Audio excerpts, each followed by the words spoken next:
Hello guys, today I am going to tell you about the national curriculum framework यानी कि NCF 2005। और इसको NCF 2005 ही क्यों बोला गया होगा, क्योंकि इससे पहले भी NCF अलग अलग सीरीज़ में अलग अलग सन में आए होंगे।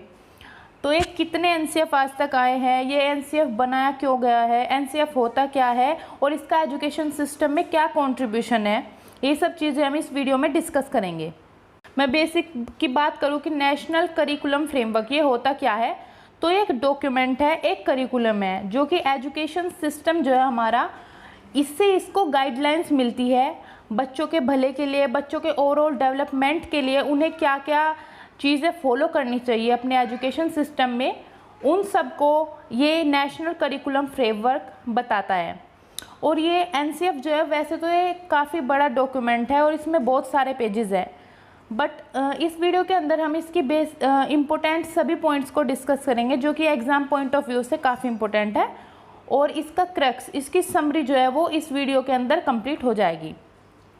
बेसिक बात करें कि NCF 2005 है, यानी इससे पहले कितने NCF आए हैं, तो मैं आपको बता दूं इससे पहले 4 NCF आए हैं। फर्स्ट इज़ 1975 में, सेकेंड 1988 में, फिर 2000 में और फिर 2005 में आए। और ये NCF को कौन बनाता है, ये भी काफ़ी इंपॉर्टेंट क्वेश्चन है। तो NCF को प्रिपेयर जो है वो करता है NCERT यानी national council of educational research and training, ये इसको प्रिपेयर करता है। अब एक होता है NCFT national curriculum framework for teacher education, वो आया था 2009 में, बट वो इससे काफ़ी डिफरेंट है। उसमें सिर्फ टीचर एजुकेशन की बात की गई है, टीचर्स के लिए उसमें प्रोसीजर कुछ चीज़ें बताई गई है। लेकिन जो NCF 2005 है इसके अंदर टीचर, स्टूडेंट, इन सब को लेके टीचिंग लर्निंग प्रोसेस कैसा होना चाहिए, इन सब को लेके गाइडलाइंस दी गई है। अब हम बात करें कि ये NCF का आइडिया कहाँ से आया, ये हम इसको क्यों पढ़ रहे हैं, ये बना क्यों है ये डॉक्यूमेंट। देखिए 1993 में प्रोफेसर यशपाल वो हेड थे एक समिति के, जिस समिति का टाइटल था लर्निंग विदाउट बर्डन। उसको लेकर उसको बेस बना के ये नेशनल करिकुलम फ्रेमवर्क जो है वो बना। और इसी तरह जो नेशनल एजुकेशन पॉलिसी आई थी 1986 में, उसको देखते हुए भी ये जो है NCF बनाया गया। तो हम समझ सकते हैं कि NCF इन दोनों चीज़ों पर, इन दोनों रिपोर्ट्स पर बेस्ड था, और ये हमेशा फोकस करता है लर्निंग विदाउट बर्डन पर, कि बच्चों पर इतना बर्डन ना हो कि उनका बैग जो है वो उनसे भारी है, या फिर उनकी एजुकेशन इतनी ज़्यादा उन पर हावी है कि वो असाइनमेंट, होमवर्क, वो इन्हीं चीज़ों में लगे रहते हैं। उनका खुद का जो डेवलपमेंट जो होना चाहिए, जो उनकी लर्निंग होनी चाहिए, वो नहीं हो पा रही हो। आगे देखें तो NCF की अगर मैं ओपनिंग लाइंस की बात करूं, तो NCF की जो सबसे पहले जो कुछ लाइंस है, लाइक उसमें लिखा हुआ है कि I am a child, I lived with freedom, I enjoyed learning, ऐसी कुछ लाइंस है उसकी। तो वो लाइंस जो है वो स्टार्टिंग की लाइन है, वो श्री रविंद्रनाथ टैगोर, उनका एक एस्से था जिसका टाइटल था सिविलाइजेशन प्रोग्रेस, उस एस्से के अंदर से ली गई है। रविंद्रनाथ टैगोर के बारे में भी हम जानते हैं कि उनका भी एजुकेशन सिस्टम में काफ़ी योगदान रहा है। अगर आपको उनकी बायोग्राफी देखनी है तो उसकी भी लिंक चैनल के इस वीडियो के डिस्क्रिप्शन में मैं डाल दूँगी। तो सिविलाइजेशन एंड प्रोग्रेस, उसके अंदर दो चीज़ों की बात की गई थी, क्रिएटिव स्पिरिट और जेनरस जॉय। क्रिएटिव स्पिरिट मतलब बच्चों में नई थिंग्स वो सीखें, कुछ नया करने की उनमें क्यूरियोसिटी जनरेट हो, एजुकेशन कुछ ऐसी होनी चाहिए। और जेनरस जॉय कि वो हैप्पी रहे, उनके अंदर का जो आर्टिस्ट है वो उसको पहचाने, अपने अंदर के टैलेंट को पहचान के उस पर वो वर्क करे और एकदम हैप्पीनेस के साथ लर्निंग को एंजॉय करे। ये दो की एलिमेंट्स होते हैं चाइल्डहुड के, और उनका इसको देखते हुए माना गया कि हमारा जो चाइल्डहुड है, बच्चे उसमें जिस तरह वैसी अदर एक्टिविटीज़ को जो फुल लर्निंग, वैसे अदर एक्टिविटीज़ को जो है बच्चे सीखते हैं, करते हैं हैप्पीनेस के साथ, इसी तरह वो लर्निंग को भी करें, उनकी लर्निंग भी जॉयफुल हो। अब हम बात करें तो जो ये NCF बनाया गया, ये इसके भी हेड जो है वो प्रोफेसर यशपाल ही रहे, जो कि लर्निंग विदाउट बर्डन उसके हेड थे, उस समिति के वो ही इसके हेड रहे। और इसकी बात करें तो ये किस फिलोसफी पर बेस्ड है, तो ये कंस्ट्रक्टिविज्म पर बेस्ड है। अब हम देखते हैं कंस्ट्रक्टिविज्म क्या होता है। जब अभी आप कंस्ट्रक्टिविज्म वर्ड सुने तो आप समझ जाए यहाँ पर चाइल्ड सेंटर्ड एजुकेशन की बात की गई है, यानी बच्चों में वो बच्चे जो है वो करके सीखे। जो रोट लर्निंग है, जो रटना जिसको बोलते हैं, वो रोट लर्निंग को छोड़कर उन्होंने फोकस किया लर्निंग बाय डूइंग पर, ग्रुप लर्निंग पर, प्रोजेक्ट मेथड्स के थ्रू बच्चों को पढ़ाया जाए, एक्टिविटीज़ के थ्रू बच्चों को पढ़ाया जाए, प्रॉब्लम सॉल्विंग उनके अंदर डेवलप हो, क्रिटिकल थिंकिंग उनके अंदर डेवलप हो, उनकी एजुकेशन ऐसी कराई जाए। और इस कंस्ट्रक्टिविज्म में बताया गया जो टीचर है उसको भी फैसिलिटेटर का रोल प्ले करना चाहिए, क्योंकि बच्चे अगर वो टीचर उन्हें फैसिलिटेट करे तो बच्चे अपने आप काफ़ी चीज़ें कर सकते हैं, बस उन्हें एक ऐसा इन्वायरमेंट मिले जहाँ पे उनकी लर्निंग अच्छी हो पाए, इसी पर इसमें फोकस किया गया है। और बहुत इम्पोर्टेंट क्वेश्चन है, इससे बहुत इम्पोर्टेंट क्वेश्चन आता है जो ये 5 गाइडिंग प्रिंसिपल है एनसीएफ के, काफ़ी इम्पोर्टेंट है। अगर आपने 5 गाइडिंग प्रिंसिपल कर ले तो एग्ज़ाम में आपके क्वेश्चन को मतलब आपका कोई क्वेश्चन गलत शायद हो नहीं सकता। और ये यहाँ पे पिक्चर में आप देखिए एनसीएफ के 5 गाइडिंग प्रिंसिपल है। आगे हम इन्हें डिटेल में डिस्कस करते हैं। जैसे जो फर्स्ट प्रिंसिपल था इसका, उसमें बताया गया था कि to shift from rote method, जो रट्टा मारने वाली एक चलती आ रही है ना प्रथा पहले से ही, कि बच्चा जो है वो बुक्स को, अपनी नोट्स को, इन सब का रट्टा मारता है और एग्ज़ाम में जाके सेम वही लिख देता है और उसको मार्क्स मिल जाते हैं। तो ये रोट मेथड, और बाकी उसकी जो लर्निंग है बेसिक जो होनी चाहिए वो नहीं हो पाती। तो इसमें फोकस किया गया है कि ये जो रोट मेथड है इससे शिफ्ट किया जाए लर्निंग को, और उसको जो लर्निंग है उसको लाइफ से कनेक्ट किया जाए, उसकी जो डेली लाइफ है उसको कनेक्ट किया जाए ताकि उसकी जो लर्निंग है वो मीनिंगफुल हो सके।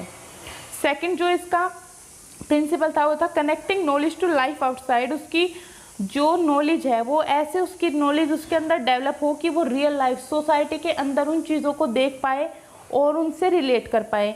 जैसे बच्चा घर में बैठकर कार्टून देखते हुए एंजॉय करता है, इसी तरह क्लास में भी ऐसा इन्वायरमेंट मिले कि वो अपनी लर्निंग को उसी तरह एंजॉय कर सके। और third one is examination should be more flexible.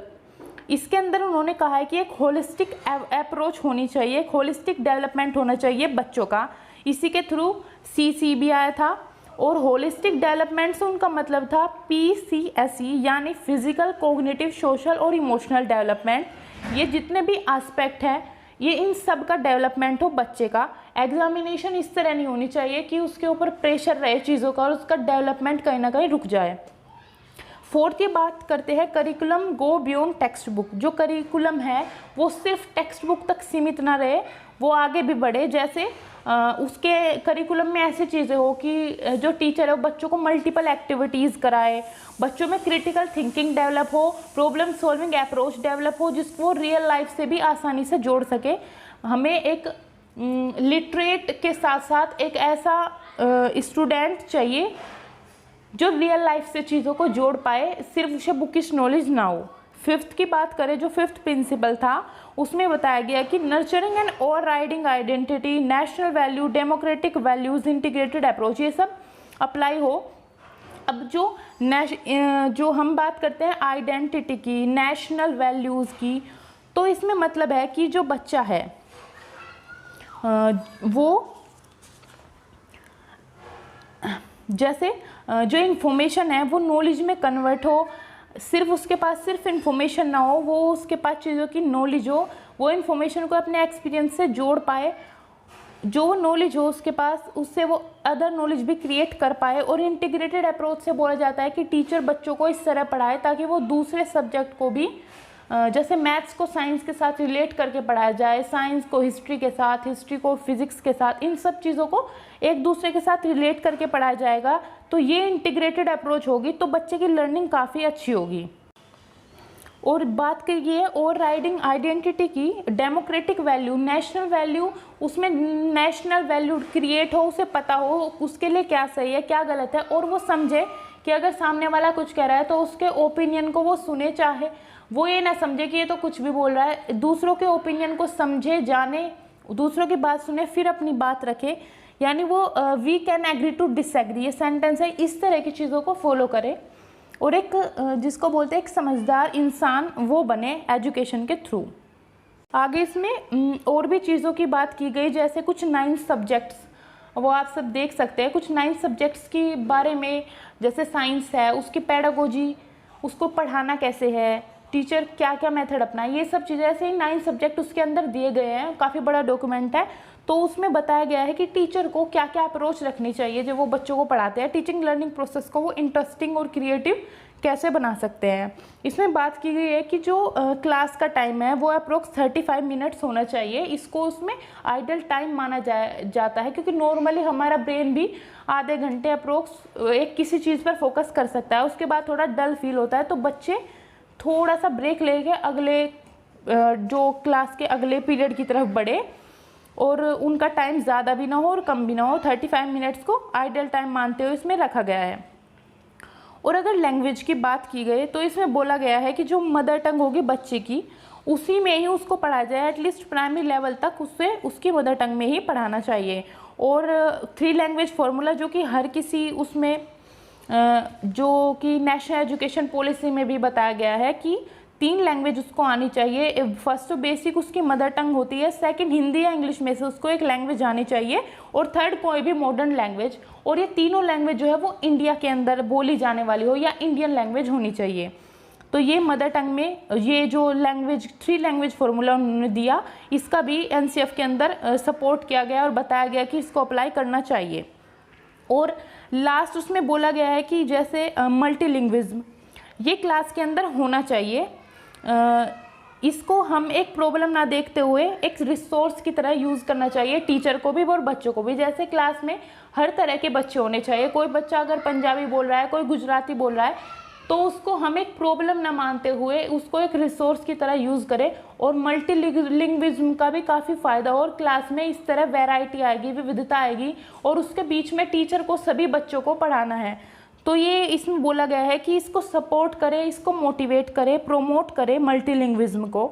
और यहाँ पे कुछ जनरल प्रॉब्लम्स की बात की गई है, जैसे पनिशमेंट नहीं देना चाहिए, बच्चों को ज़्यादा पनिशमेंट नहीं देना चाहिए।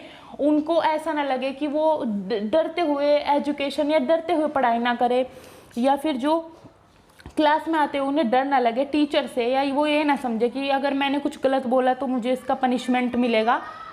बच्चा इतना एबल हो जाए कि वो अपनी बात को रख पाए, चाहे वो बात कोई गलत हो या सही। और आजकल बोला भी जाता है कि क्लासरूम के अंदर बच्चा जो भी बोलता है उसमें कुछ भी गलत और कुछ भी सही नहीं होता। और उसमें जैसे गर्ल प्रॉब्लम, प्रॉपर सैनिटाइजेशन नहीं है, प्रॉपर सिस्टम नहीं है उनके लिए, ये सब बोला गया। बच्चे जो है डिस्कम्फर्ट में बैठे रहते हैं। इन प्रॉब्लम्स को उसके अंदर सोल्व किया गया। और जैसे करिकुलम में क्या क्या चेंजेस होंगे, और जो टेक्स्ट बुक है इनमें क्या क्या चेंजेस होनी चाहिए, और जो SCRTs है, डाइट्स है, इनको बोला गया कि वो इन सब चीज़ों को जो है इम्प्लीमेंट करे। और बाकी NCF की मैं बात करूँ तो इसको 22 लैंग्वेजेस में जो है वो ट्रांसलेट किया गया। और अराउंड 17 जो स्टेट है उन्होंने अपने सिलेबस चेंज किए, NCF को देखते हुए अपने सिलेबस में चेंजेस किए, ताकि बच्चों की